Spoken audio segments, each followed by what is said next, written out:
Student political parties are not only useless, they are also dangerous. And in this video, I'm going to be explaining why. Before I start, I have to say that I was never a Supreme Student Government Officer in college, but I was a student leader for a considerable amount of time. In high school, yes, in the SSG as well.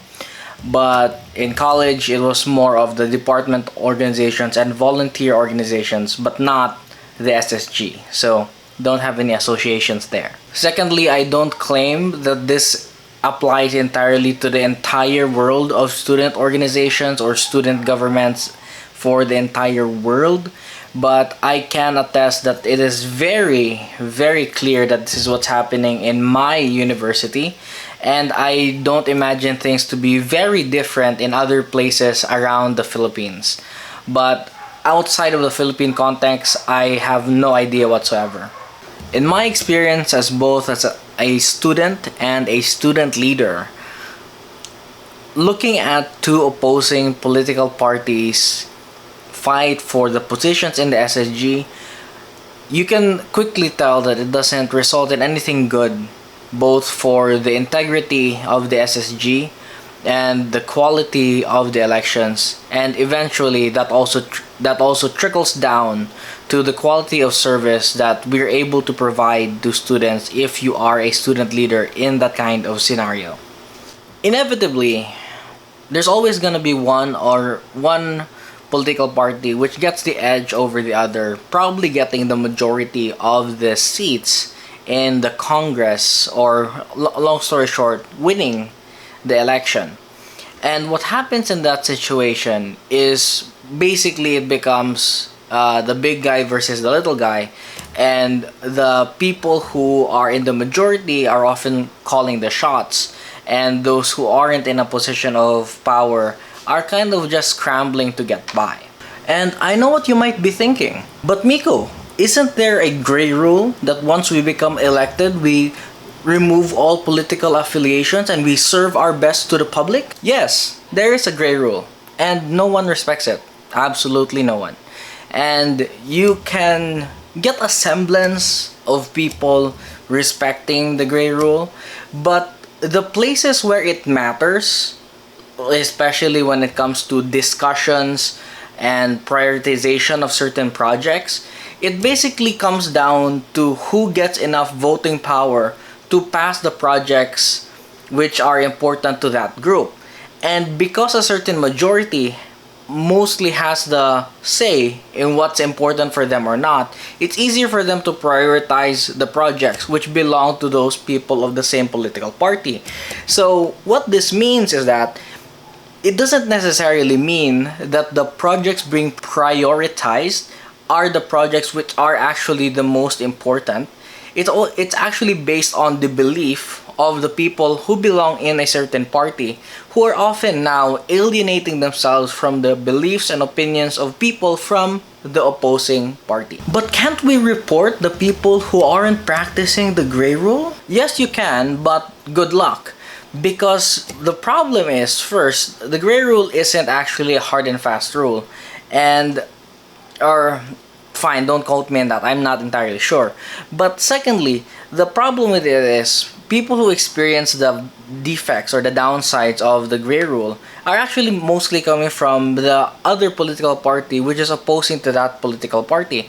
And in many cases, just like the Supreme Student Government of CIT, actually doesn't have a functioning judiciary who can actually evaluate and persecute situations which would call this gray rule to be in order. And secondly, you would actually need to come up with a lot of evidence, and by the time that this has been ongoing, or the problems where this exists, it's usually in subtle kind of problems which don't really involve evidence, or actually just result in deprioritizing certain projects which can be explained in a different way. And it's very difficult to actually pin it down to being politically affiliated. But people on the ground would already be able to clearly see that it is politically affiliated. I think, however, This is painting certain political parties in a very negative light, but the reality of the situation is actually a bit worse and sad, in my opinion. The reality of the situation is that both and most people who end up in these political parties are well-meaning people, and they become indoctrinated by the people who have been in that political party for a while. And often those people who are heads of these political parties are the ones that have a political agenda. But because these people are indoctrinated to feel like, you need to protect me because we're family, that's what we do here. What happens then is that when there are bad actors in these political parties, people who are often new, aren't aware of the history, and don't research too much about things, but are part of the family or the political party in this situation, come to the aid, rescue, and defense of these bad actors, when in fact these people should be persecuted to the full extent of whatever social justice we can dish out for whatever bad thing that they did. But the fact that they're politically affiliated and then they paint themselves as a victim against the other political party, it becomes an attack not on the bad actor's integrity. It instead becomes an attack against the entire political party. But because that person is a part of that political party, their identity is tied to that political party, it becomes an attack to that person as well. What this means is that a certain bad actor's negligence or bad actions isn't actually persecuted against the integrity of that one individual. Instead, it is treated as an action of the entire political party. And this is a problem in two ways. It becomes a problem because the person who is persecuted, instead of it being the person who was the bad actor, it becomes interpreted that the entire party is bad by association. And secondly, it's also a problem because when it becomes the entire party who's being blamed for that one person's negligence or intentional bad action or malpractice, what's a better term for it, malevolence, it becomes a problem between two political parties instead of it being between integrity and justice. What this means is that when there's a bad actor who steals funds from the SSG, or a bad actor that picks fight against the administration or teachers on social media, or there's a bad actor that says, the past presidents of this government have actually not done anything during their term. It means that when a bad actor makes these kinds of actions, it becomes an action of the entire party as a whole instead of just being against that one individual. And that therefore also becomes a problem in that situation because the problem or the fight now isn't between that individual who did those actions, but instead it becomes between the two different political parties. There's a lot of stories and there's so little time. But here are just a couple of suggestions for you as a student voter and a couple of suggestions for student leaders as well moving forward. First, for this upcoming student elections, don't encourage anyone and you yourselves do not vote straight. You should vote for people as a basis on the merits that they have, as well as did you get to know that person individually. It never makes sense to ever vote straight because voting straight is actually what perpetuates this culture of we're a family and we should be strong together. However, for the good things that come with that kind of mentality, I think the bad things outweigh it more. However, I understand that it becomes a problem because it's difficult to get to know these candidates. And by virtue of association, because someone that you know is good, therefore the rest of the party is also good. This is often a fallacy. So it's probably some kind of fallacy of association. Just because the person that you know chose to go to this kind of political party doesn't mean that you yourself are aware of all of the dirt that goes on behind the scenes. So, voting straight generally isn't a good idea unless you are already voting on that person for the merits that you know for them to have. If you are voting straight just because of political association, it isn't a good idea. Second, as a candidate, once you're already through with the election, and probably for those of you who do get elected, I would personally void my political affiliation with the party that I ran under. And for elections moving forward, my recommendation for anyone interested in that would also to run independently. And the reason for that is the problem is difficult to weed out once the problem exists. So it's easier to prevent the problem from existing in the first place. There isn't any problem of political affiliation if there aren't any strong political parties to begin with. Thirdly, for the school moving forward and for anyone really interested in student service, I think that it's a good idea to push for the abolishment of political parties in the school context as a whole.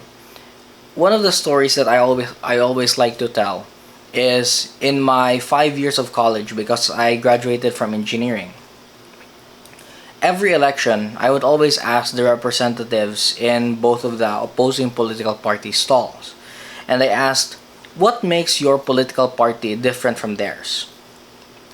And what astounded me was that neither of the representatives adamantly pushing for their party being better, you should vote straight. Both of these people were speechless when I asked them the question, and this was a consistent action for the 5 years that I asked. There isn't any real difference for student leaders. The differences that exist are manufactured differences created by bad actors to create an unnecessarily political rift between the students, and I don't understand the purpose it serves. In my opinion, it doesn't serve any purpose, and it takes away from the service that we could otherwise provide to the students.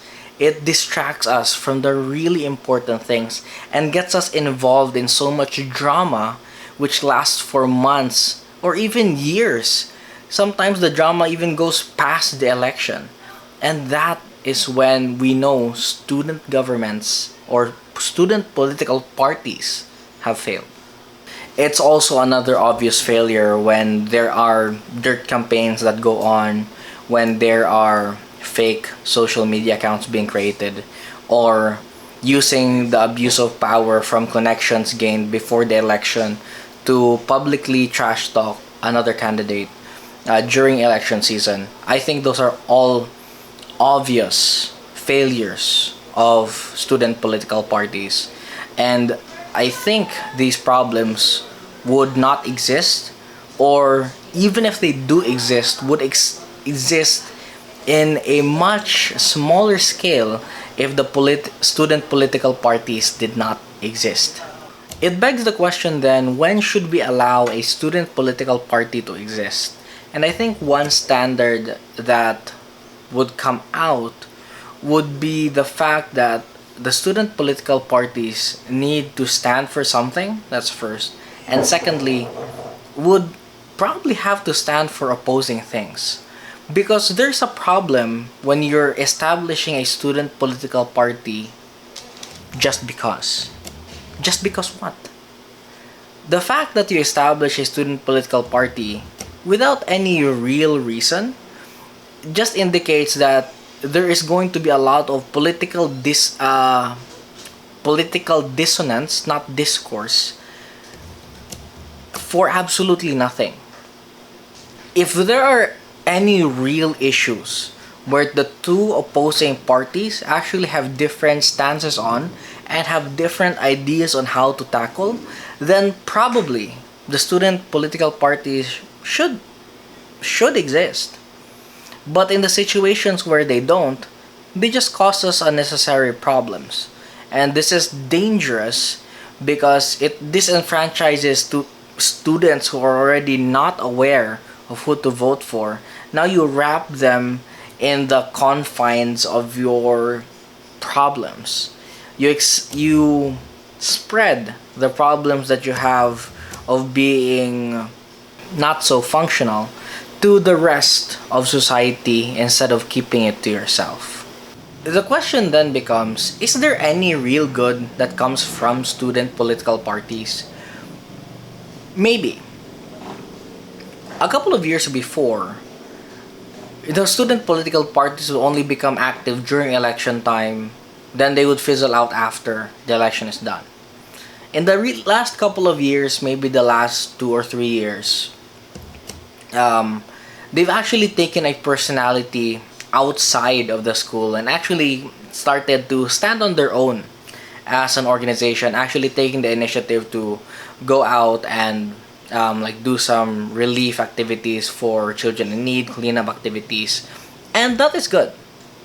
So that definitely is good, but I would put a very big asterisk for that being good, because there are some activities where you can see that it's done as a political move for their party to look good, instead of that action being for service.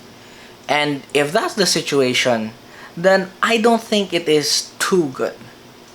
So I guess the discussion on whether or not is it good because there was a project done versus the project was done for a bad means. But the end result is there was still a project done, and therefore the end result is still good. The question then, that discussion is probably for a different time on whether or not the end justifies the means. But it just feels iffy, and I think you would agree with me when something is done just for political nature. It undermines the essence of service. And that's what I mean when sometimes it's good, sometimes. I think anyone running for office should be able to defend themselves with their own merits. And anyone that needs a shield of a political party to push them, or to prove that they're better than other people, or to prove that they're better than the other party, has a long way to go in student service. I think that the fact that these political parties exist don't impede on the integrity of the student government, but I think that the actions which we can see that these political parties have done can. So it's up to you to decide on whether or not a political party is good for the entire SSG or the entire student body as a whole. But before you reach your conclusion, I would recommend that you study up on the history and everything that's happened since. Thank you. So I'd like to thank you for making it to the end of this video. It's a bit lengthier, not exactly too sure how long it is. But in terms of the SSG, I think that recently it has become a breeding ground of corruption. And this is exponentially affected by the fact that there are political parties involved. When there were no political parties, and when there was only one political party around, I'm not saying that there was that the SSG was devoid of corruption. There was definitely corruption still going on. But when a new political party entered the scene, or when there are two opposing political parties, the situation went from bad to worse rather quickly. And if anyone knows the stories of what's been going on the past couple of years, I'm probably sure they would agree with me, and most people, even within the parties themselves, would agree as well. That's it for me, and thanks for watching this video. I hope it was helpful. If you have any questions, feel free to comment down below, or send me an email in the email that's in the description. Thank you and God bless.